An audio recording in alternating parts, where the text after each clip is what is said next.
From the throne room, I sprinted down the grand corridor, turning left where all my family turned right. Armor, statuary, portraits, displays of fanned-out swords, all of them flashed past. My day boots pounded 100 yards of staggeringly expensive woven rug, luxuriant silks patterned in the Indus style.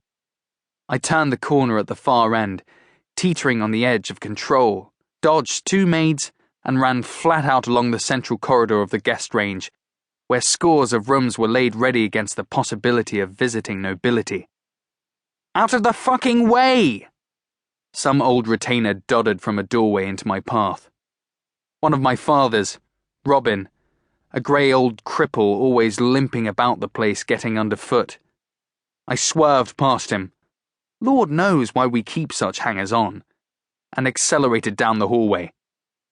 Twice guardsmen startled from their alcoves, one even calling a challenge before deciding I was more ass than assassin.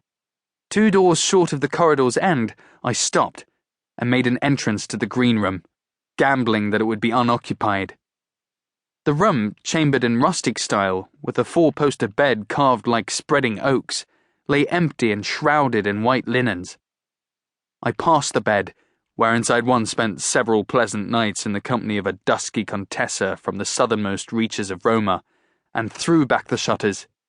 Through the window, onto the balcony, vault the balustrade, and dropped to the peaked roof of the royal stables.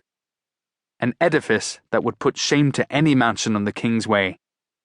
Now, I know how to fall, but the drop from the stable's roof would kill a Chinese acrobat. And so the speed with which I ran along the stone gutter was a careful balance between my desire not to fall to my death and my desire not to be stabbed to my death by Miras Alice, or one of his enforcers. The giant Norseman could bludgeon me a way out of debt altogether if I managed to secure his services and make the right wages.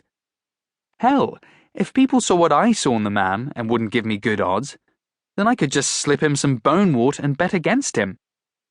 At the far end of the stable's hall, 2 Corinthian pillars supported ancient vines, or vice versa. Either way, a good, or desperate climber could make his way to ground there. I slid the last 10 foot, bruised my heel, bit my tongue, and ran off toward the battle gate, spitting blood. I arrived there winded, and had to bend double, palms on my thighs, heaving in great lungfuls of air before I could assess the situation. 2 guards watched me with undisguised curiosity. An old soak, commonly known as Double, and a youngster I didn't recognize. Double! I straightened up and raised a hand in greeting. What dungeon are the Queen's prisoners being taken to? It would be the war cells up in the Marseille Keep. They might be slaves, but you wouldn't put the Norsemen in with common stock. I asked anyway. It's always good to open with an easy question, to put your man at ease. Ain't no shells for them lot. Double made to spit, then thought better of it, and swallowed noisily. What? She couldn't be having them killed. It would be a criminal waste. They's going free, that's what I heard. Double shook his head at the badness of the business, jowls wobbling. Contaf's coming up to process them. He nodded out across the plaza, and sure enough, there was Contaf, layered in his official robes and beetling towards us with the sort of self-importance that only minor functionaries can muster. From the high latticed windows above the battle gate, I could hear the distant clank of chains, drawing nearer. Damn it! I glanced from door to sub-chamberlain and back again.